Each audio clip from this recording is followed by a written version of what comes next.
Bonjour à vous communauté et bienvenue en résumé, cet endroit où je vous partage ma vision de l'actualité et votre mission si vous l'acceptez, partagez la vôtre!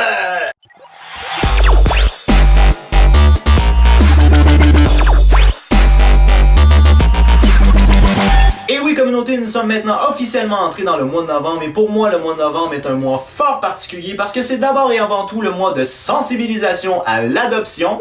Que c'est mignon! Également parce que c'est le mois de sensibilisation au cancer de la prostate avec le fameux Movember. C'est également le mois de commémoration pour les deux guerres mondiales avec le jour du souvenir du 11 novembre. Mais c'est aussi le mois de ma fête. Alors encore une fois cette année communauté, je devrais ajouter une unité au nombre qui est le nombre représentatif de la longévité de mon expérience de la vie ou tout simplement ajouter une année de plus à mon âge. Ça change franchement pas grand chose mais je voulais quand même le mentionner. Novembre, c'est le mois de ma fête. Du 2 au 4 novembre communauté, nous avons eu la chance d'avoir une visite d'envergure au Canada, c'est-à-dire l'homme le plus puissant de l'Hexagone, le président de la République française, François Hollande!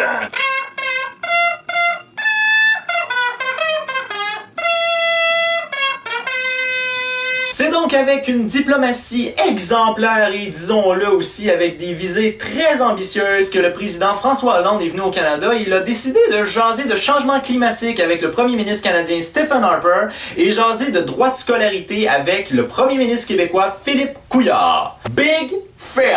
Ce qu'il faut savoir maintenant, si vous n'êtes pas très sensibilisé à la politique canadienne, c'est que Stephen Harper est le premier ministre canadien qui a retiré le Canada de l'accord de Kyoto. C'est également le premier ministre canadien qui a fait beaucoup de pression pour l'exploitation des sables bitumineux. Et il a également reçu de manière positive la théorie qui dit que les scientifiques inventeraient le changement climatique pour obtenir plus de subventions. Stephen Harper! Maintenant, dans le cas de Philippe Couillard est le chef du Parti libéral du Québec. Le Parti libéral du Québec est également le parti qui était au pouvoir à l'époque du printemps érable. Ce qu'on appelle le printemps érable, c'est le printemps où des étudiants se sont mobilisés contre l'augmentation des frais de scolarité. Maintenant, François Hollande vient au Canada pour jaser de droits de scolarité préférentiels pour les étudiants français avec Philippe Couillard, premier ministre du Québec. On peut dire que autant parler de changement climatique avec Stephen Harper ou parler de droits de scolarité avec Philippe Couillard, il y avait de fortes chances qu'il se bute à ce qu'on pourrait appeler une oreille sourde. Mais je lève tout de même mon chapeau à François Hollande qui a tenté de toucher des sujets qui sont des sujets épineux de la politique canadienne. Communauté, j'aimerais vous parler de l'histoire de Brittany Maynard. Donc Brittany Maynard, c'est une Américaine de 29 ans qui plus tôt cette année s'était mariée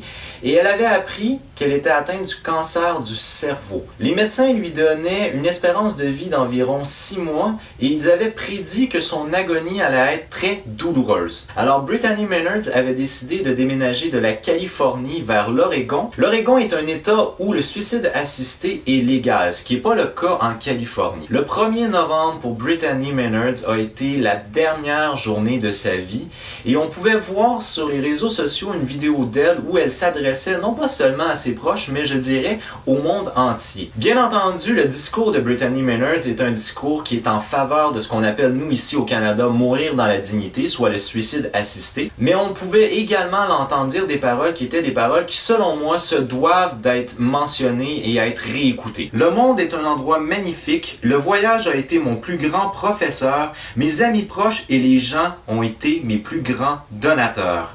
Adieu le monde, répandez la bonne énergie, aller de l'avant. Franchement, moi, j'ai été, je dirais, bouleversé par cette vidéo-là et j'ai été bouleversé aussi par son message qu'elle a lancé non seulement à ses proches, mais je dirais à l'ensemble des gens du monde. La semaine dernière, Communauté La France a eu la chance d'avoir son premier contact avec une vidéo de la chaîne YouTube de Omar Al-Bak. Donc, Omar Al-Bak est un Canadien qui a fait ce qu'on appelle une social experiment, c'est-à-dire une expérience sociale.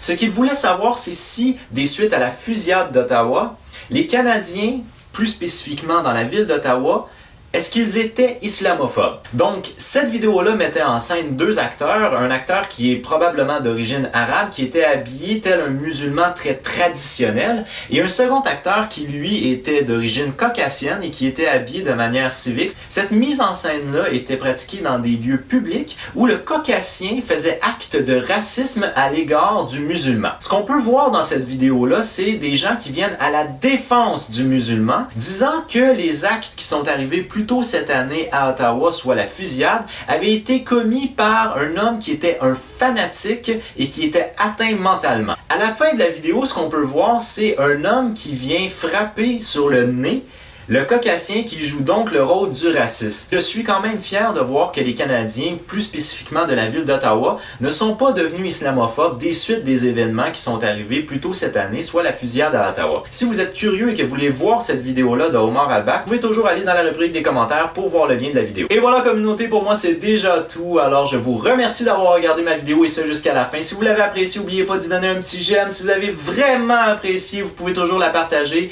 Encore une fois, ça me fait toujours plaisir d'accueillir des nouveaux abonnés, donc n'oubliez pas de vous abonner à ma chaîne YouTube. Maintenant communauté, on se dit à jeudi prochain, j'ai déjà hâte de vous voir.